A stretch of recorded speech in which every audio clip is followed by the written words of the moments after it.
పితా పుత్ర పవిత్రాత్మ నామమున ఆమెన్. జ్ఞానవాణి ప్రేక్షకులకు శుభోదయం. దేవుడు ఏమి చేసినా తన నిబంధనల ప్రకారం చేస్తారు.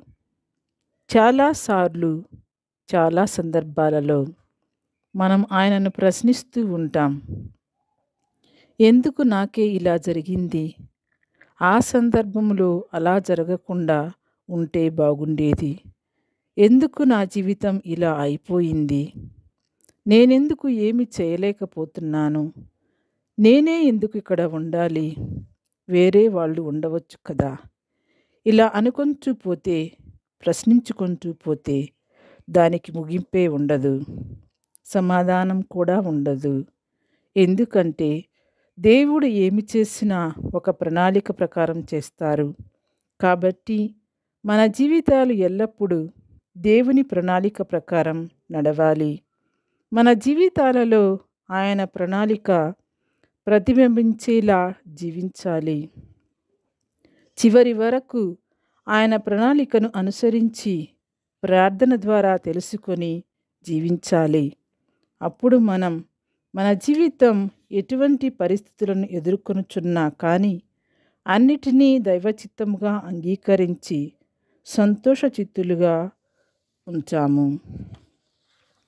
ఈనాటి సువార్త పట్టణములో విన్న విధముగా సిమియోను ప్రవక్త మరియ యోసేపులు తీసుకొని వచ్చే చిన్న బాలయేసు కోసం ఎదురు చూస్తూ ఉన్నారు.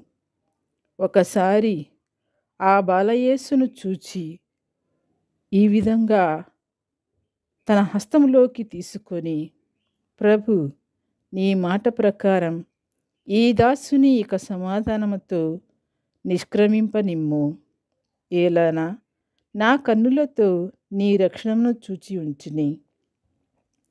ఇతడు అన్యులకు మార్గదర్శమగు వెలుగు అని చెప్పుకుంటూ పోతున్నాడు. బాలుని గురించిన పలికిన ఈ మాటలు విని అతని తల్లి మరియా, తండ్రి యోసేపు గారు ఆశ్చర్యపడారు.